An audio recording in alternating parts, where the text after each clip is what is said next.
बाबा मस्तू। राधे राधे। राधे राधे। प्रणाम महाराज जी।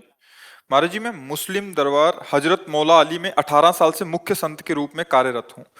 महाराज जी, आपके जुगल जोड़ी के प्रति जो इश्क है, इसके कारण हम भी आपके आशिक हो गए हैं। हम अल्लाह ताला से एक शुक्रिया और दो दुआएं करते हैं कि शुक्रिया ये है कि आप हमारी जिंदगी में आए, और दुआ ये है कि अल्लाह ताला और मौला अली सरकार आपको शफा अता फरमाए। और दूसरी ये है कि हम भारतीयों के जीवन में आप जैसा दिव्य संत एक बार जरूर आवे। महाराज जी, इनका आपके प्रति भाव था। हाँ, नहीं, हम पहले आपको स्वागत करते, धन्यवाद करते हैं कि आप कृपा करके यहाँ पधारे और हमारी बात सुने हैं। तो हमें बहुत अच्छा लग रहा है कि वास्तविक धर्म का स्वरूप इतना विस्तृत होना चाहिए कि छोटी छोटी मेड़ों में बंधकर एक दूसरे के प्रति जो राग द्वेषात्मक भाव हैं, इनको मिटा देना चाहिए। हमारे चाहे जो भी ग्रंथ हों, उन ग्रंथों में आप स्वाध्याय करके देखिए, चाहे हमारे रामायण, गीता, भागवत हो, या श्री गुरुवाणी जी हो, या आपके जो ग्रंथ हैं, आप उनको गौर से पढ़कर देखिए, भगवान को साक्षी करके, क्योंकि वो महान भगवत स्वरूप वाणी है। आप उसका जब अर्थ समझना चाहेंगे, राग द्वेष से तो अलग निकलेगा, और आप अपने भगवान को साक्षी करके देखेंगे तो मुझे ऐसा लगता है कि वो विश्राम देने वाली वाणी बन जाएगी।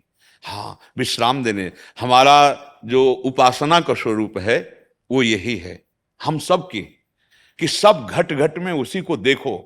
अगर उसके सिवा और कुछ नजर आ रहा है तो अभी हमें लगता है कि हमारी देखने वाली दृष्टि अभी ठीक नहीं है, राग द्वेषात्मक दृष्टि ठीक नहीं है। देखो, आप जो नाम लेते हैं वो हमारे भगवान हैं।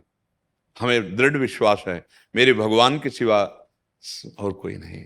वही जिसे हम राम कृष्ण हरि बोलते हैं, उसे आप ऐसा बोलते हैं, उसे ही वाहे गुरु कहते हैं। वही परमेश्वर है, परम ईश्वर, वही अलग अलग नामों से उपासक पुकार रहा है। तो बीच में जो राग द्वेषात्मक वृत्तियां हैं वो हमारी हैं, पर्सनल हैं। जैसे बिजली दो तार में चलती है, ऐसे ही राग और द्वेष, अनुकूलता और प्रतिकूलता, मान और अपमान, अपना और पराया, इसी पे माया मन को विचरण कराती है। अगर इन कनेक्शनों को काट दे, फिर आप देख लो तो आप जीवन मुक्त महापुरुष हो जाओगे। ऐसे महापुरुष हुए हैं जिनकी हम चरण वंदना आज भी करते हैं। कहीं भी हो, किसी भी जगह हो, जब ऊंचाई पर पहुंचते हैं तो सब एक ही नजर आता है, और जब तक बहुत नीची धरा में रहते हैं तो ऊंचा और नीचा समझ में आता है, अपना और पराया समझ में आता है। पहले तो हम मन से आपको प्रणाम करते हैं कि आपने वास्तविक धर्म के स्वरूप को समझा और आप यहां तक कृपा करके आए। हाँ, आपका धन्यवाद है। और आप जैसे विस्तार हृदय वाले, विशाल हृदय वाले यदि आशीष देंगे तो इस जीवन में सामर्थ्य बनी रहेगी कि जो गुरु प्रताप से मिला है वो वाणी सबको सुनने को मिलेगी। ये तो मरा हुआ शरीर है, किडनी फेल है, लेकिन आप सब संतों की और आप सबकी भागवतिक शक्ति कि ये जीवित रहें और बोलते रहें, इसीलिए जीवित हैं, बोल रहे हैं। आपका सबका आशीर्वाद मुझे बहुत अच्छा लगा। मुझे इसलिए बहुत अच्छा लगा कि ये जो छोटी छोटी बेड़े बना करके हम राग द्वेषात्मक वृत्तियां धारण करते हैं, ये कभी धर्म नहीं हो सकता। धर्म का बहुत विशाल हृदय होता है। आप देखो, हमारे गुरु ग्रंथ साहब में सब संतों की वाणी है।